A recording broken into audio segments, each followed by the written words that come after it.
మీరు అది ఆ రక్షణ పొందుకునే సమయానికి మీకు వయసు ఎంతయ్యా? నా ఈ సంవత్సరం 24 సంవత్సరాలు. 24వ సంవత్సరంలో మీరు నేను రక్షణ పొందుకున్నాను. కన్నీటి ప్రార్థన చేశాను, రక్షించబడ్డాను. యవ్వన కాలంలోనే. నాకు పెళ్లి కూడా కాలేదండి. పెళ్లి కాలేదు. దగ్గరగా 50 సంవత్సరాలు. ఇప్పుడు మీకే ఎన్ని సంవత్సరాలు? 73 సంవత్సరాలు. అంటే దగ్గరగా 56, 57 సంవత్సరాలు అయింది మీరు. అవును, రక్షణ పొంది. అవునయ్యా, దేవునికి స్తోత్రం. 50 సంవత్సరాలు దాటింది. 5 వసంతాలు పూర్తి చేసుకున్నారు. దేవుని కృప. 1200 పాటలు రాశారు. ఓకే. నేను బాగా మరి ఎంత మంచి దేవుడు అయ్యా పాట. నేను చిన్నప్పటి నుంచి పాడుకుంటున్నాను ఆ పాట. సేవలోకి వచ్చిన తర్వాత కూడా చాలా ఎక్కువ మార్లు పాడుకున్నాను. ఆ పాట అంటే నాకు చాలా ఇష్టం. నాకే కాదు, చాలా మందికి ఆ పాట ఇష్టం. అది ఎలా రాశారు మీరు? అది రాయటానికి కారణం చెప్పమంటారా? ఆ సందర్భం, ఒకసారి ఒక పాస్ గారు ఉన్నాడు. ఆయన మంచి గాయకుడు, బాగా పాడుతూ ఉంటాడు. వాళ్ళ అబ్బాయి ఉన్నాడు. ఆయన మా నాన్న పాట రికార్డ్ చేయాలండి అంటే, నేను ఆయన వాళ్ళ అబ్బాయి తెనాలి పోయి స్టూడియోకి పోయి ఆయన పాడిన పాటలన్నీ రికార్డ్ చేసాం. రికార్డ్ చేస్తే రాత్రి 1 గంట అయింది. కారులో వస్తున్నాం. మధ్యలో తెనాలి నుంచి వస్తూ ఉంటే సంగం జాగర్లమూడి దగ్గర క్వారీలు ఉంటాయి కదండి, అక్కడ కారు చెడిపోయింది. మా కారు చెడిపోయింది. ఆ డ్రైవర్ అడిగాడు, మీద ఎవరి దగ్గర అగ్గిపెట్టి ఉంది అన్నాడు. మా దగ్గర ఎందుకు అగ్గిపెట్టి ఉంటుంది? మా దగ్గర అగ్గిపెట్టి లేదయ్యా, కారు ఆగిపోయిందండి అంటే నేను అన్నాను, ప్రార్థన చేస్తున్నాం అన్నాం మేము. ఆయన నవ్వాడు. ప్రార్థన చేస్తే కారు బాగా అయిందని. సరే ప్రార్థన చేస్తా ఉన్నాం. జస్ట్ ఒక 5 మినిట్స్ తర్వాత ఒక లారీ వచ్చింది. మా కారు ఎదురుగా ఆపాడు. ఆపి లైట్లు ఆపకుండా దిగి క్వారీలోకి వెళ్ళిపోయాడు. డ్రైవర్ బానెట్ ఎత్తి బాగు చేయడం ప్రారంభించాడు. తగ్గిపెట్టలేదు కదా మా దగ్గర. ఆ లారీ పంపించి ఆ కారు లైటింగ్ లో బాగు చేయటం ప్రారంభించాడు. కొద్దిసేపు బాగా అయిపోయింది. అప్పుడు నేను అనుకున్నాను, ఎంత మంచి దేవుడు అయ్యా యేసయ్యా, చింతలన్నీ తీరేనయ్యా నిన్ను చేరని. అప్పుడే ఆ పాట రాశానండి. బాగుంటుంది అయ్యా పాట, చాలా మీ నోటి నుంచి వినాలని ఆశ. అలాగే, ఎంత మంచి దేవుడవయ్యా యేసయ్యా,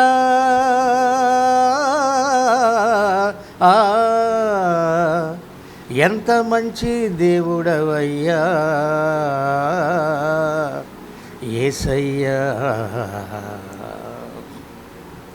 ఎంత మంచి దేవుడవయ్యా యేసయ్యా, చింతలన్నీ తీరేనయ్యా నిన్ను చేరిన, నా చింతలన్నీ తీరేనయ్యా నిన్ను చేరిన, ఎంత మంచి దేవుడవయ్యా యేసయ్యా, చింతలన్నీ తీరేనయ్యా నిన్ను చేరిన, నా చింతలన్నీ తీరేనయ్యా నిన్ను చేరిన, సంతోషం ఎక్కడ ఉందని,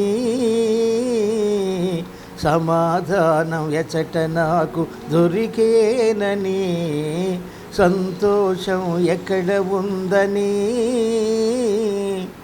సమాధానం ఎచట నాకు దొరికేనని, జగమంతా వెతికాను జనులందరినడిగాను, జగమంతా వెతికాను జనులందరినడిగాను, చివరికది నీలోనే కనుగొన్నాను, చివరికది నీలోనే కనుగొన్నాను, ఎంత మంచి దేవుడవయ్యా యేసయ్యా, చింతలన్నీ తీరేనయ్యా నిన్ను చేరిన, నా చింతలన్నీ తీరేనయ్యా నిన్ను చేరిన, ఆహాహా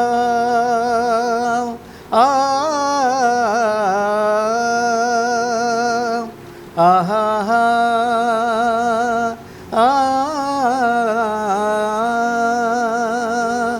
ఆహాహా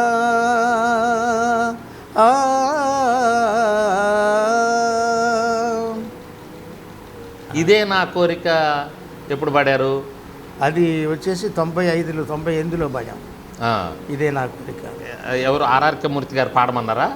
ఆర్ఆర్కే మూర్తి గారు కాదు, ఆర్ఆర్కే మూర్తి గారి శిష్యులు ఒక ఆయన ఉన్నాడు, విఆర్కే మూర్తి గారని. ఓకే. ఆర్ఆర్కే మూర్తి గారితో బాగా ఉంటారు వాళ్ళు, నేను కూడా వాళ్ళతో బాగుంటాను. ఓకే. ఒకసారి ఆయన పాటలు చేద్దామంటే చేస్తున్నారు. అప్పుడు ఆర్ఆర్కే గారి పాట కూడా పాడమన్నారు నన్ను.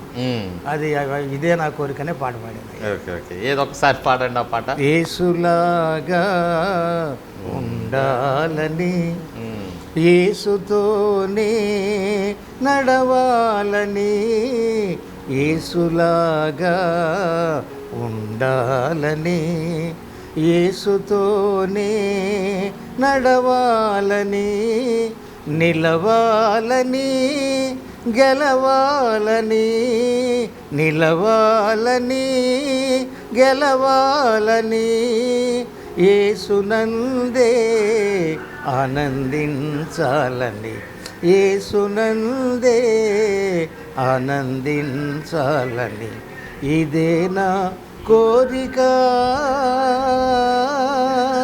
నవజీవన రాగమాలిక, ఇదే నా కోరిక, నవజీవన రాగమాలిక, నవజీవన రాగమాలిక. చాలా అద్భుతం.